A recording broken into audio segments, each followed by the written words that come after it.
من نص كيلو لحمة مفرومة بس هنعمل 2 كيلو كفتة مشوية. فعلا هنعمل 2 كيلو كفتة مشوية. تابعوني لحد اخر الفيديو شوفوا انا عملتها ازاي وهضيف ايه عليها يخليها طعمها يجنن وحلوة قوي. لو لسه ما اشتركتوش في القناة ياريت تشتركوا، ولو الفيديو عجبكم متنسوش تعملوا لي اللايك. يلا بينا نقول بسم الله ونخش على المقادير. معايا نص كيلو لحمه زي ما قلت لكم، نص كيلو لحمه مفرومه وعليها 50 جرام من الدهن، وده هو المكون اللي هيضاعف من الحجم بتاع الكفته وهيديها كمان طعم وقيمه غذائيه حلوه جدا. هنحط كوبايه من البرغل. انا حطيت كوبايه واحده بس، انت ممكن تحطي اكتر من كوبايه. انا قلت اجربها بالكوبايه، انا على طول بحط نص كوبايه او 3 معالق، المره دي حطيت كوبايه. ما غيرش في الطعم خالص، بالعكس مخليها طعمها حلو جدا وكمان مديها قيمه غذائيه عاليه لان البرغل فيه بروتين نباتي حلو قوي. حطيت الكوبايه من البرغل، غسلتها كويس قوي ونقعتها وصفيتها من الميه كويس جدا، وفرمت بصلتين وقرن فلفل رومي، لو عايزين تحطوا حامي مفيش مشكله. وحطيت التوابل بتاعتنا اللي هي ملح وفلفل اسود وبابريكا وبهارات اللحمه اللي هي 7 بهارات، ونص معلقه بيكنج باودر ومعلقه ونص من النشا. هي دي المكونات بتاعتنا.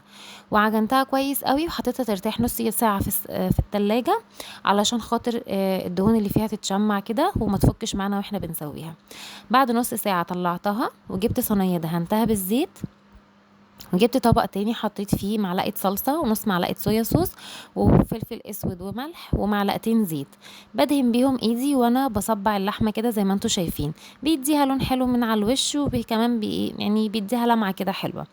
هنصبعها على سيخ زي ما انتم شايفين كده، لو ما عندناش سيخ ممكن نعملها على عصايه الشيش طاووق، اي حاجه عندكم اعملوها عليها.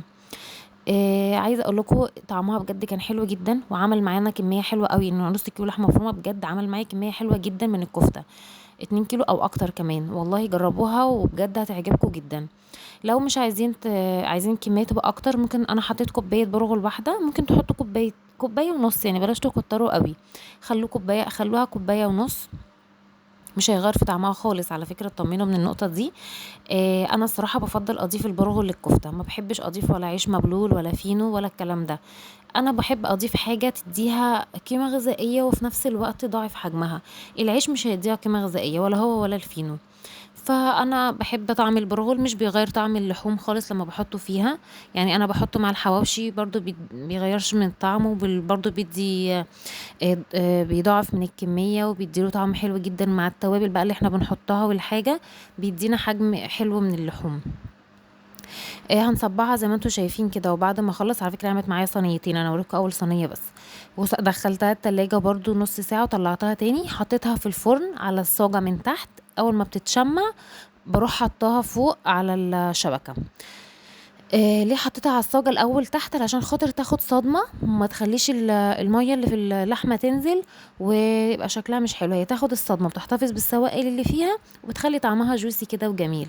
وبعد ما بتاخد صدمة ولونها كده بيتغير اروح حطها على شبكة تكمل السوا بتاعها. وبألف هنا والشفا، وان شاء الله هتعجبكم لو جربتوها. ما تنسوش بقى تحطوا اللايك والاشتراك.